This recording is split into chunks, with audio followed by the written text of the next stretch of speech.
Morning students. Today we will read new novel.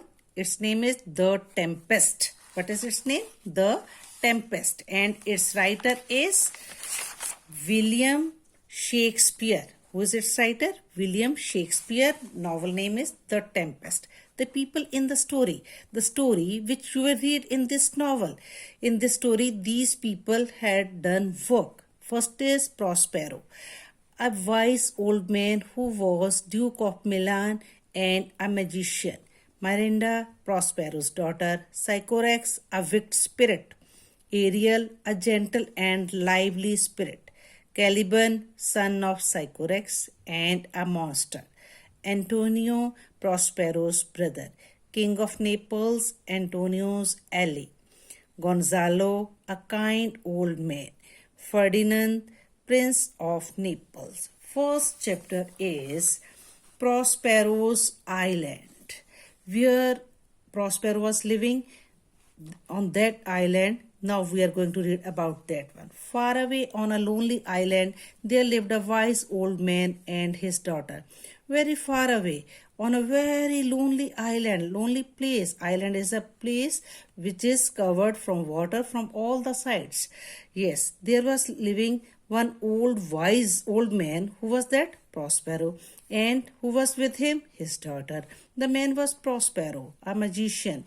Who was the man? He was Prospero and he was also magician. The daughter was Miranda. His daughter's name was Miranda. A lovely young girl of 16.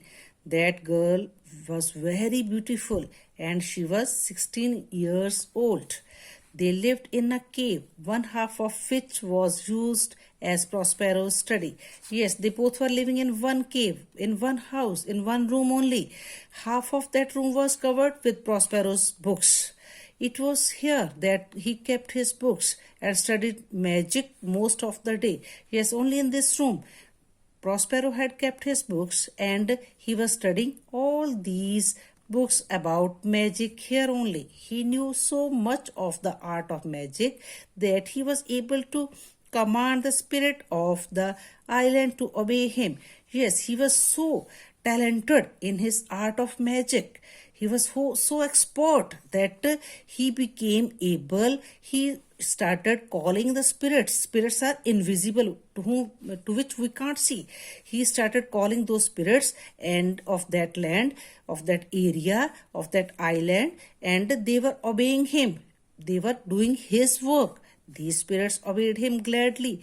These all spirits, happily they were obeying him because they were grateful to him for having rescued them from the power of the wicked Sycorax, which had treated them cruelly. Why they were so obedient to him? Why they were happily doing his work? Because Prospero had made them free from the power of bad Sycorax person. They were previously under the control of Sycorax. He was very cunning person who was treating them very cruelly, very badly. Indeed, at her death, when he was died, Sycorax was a lady. It was died. Most of them were imprisoned in the trunks of the trees.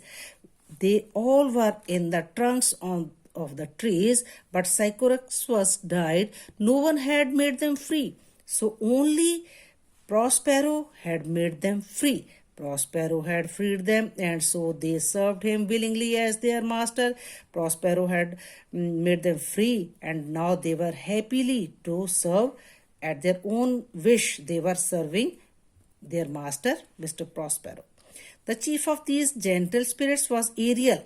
One among them was the chief. He was Ariel. Its name was Ariel, a lively little creature who was not only devoted to his master but also full of mischiefs. He was not only obedient to his master but also very mischievous to him. Prospero entrusted his most important task. Yes, all important works were done by Ariel only. One of these was to watch Caliban. Which was the most urgent work? It was to all the time to watch Caliban, a monster. It was also a monster devil who Prospero had found in the woods. Prospero had found this monster in the woods, in the jungles. Caliban, the son of Sycorax. Caliban was the son of Sycorax, was more like an ape than a man. It was just an ape. It was not complete a man. Prospero had tried to make a man of him. Prospero tried him that he will make him a man, but Caliban's evil nature, but Caliban was having bad nature inherited from his mother. The bad nature he had taken from his mother had prevented this. He told him that he doesn't want to become a man. Prospero therefore employed him to fetch wood and do the heaviest tasks. So Prospero got angry and he had given him duties to bring woods from the jungle and also difficult tasks. Caliban was lazy. Caliban was very lazy and disobedient, and he was not obedient. He was not obeying and needed careful watching, and if anyone all the time was having look on him, taking care of him, then he was doing work. But Ariel kept him in order. Ariel was keeping an eye on him. He was commanding on him and often played mischievous tricks on him, and all the time he was also playing tricks with him also, with the Sycorax. He would pinch and push the monster, or in the likeness of a hedgehog, block his path and frighten him. Sometime Ariel used to pinch him, push him, this monster, and also like hedgehog, he used to block his way and who used to frighten him. This way he was keeping an eye on him. Thank you.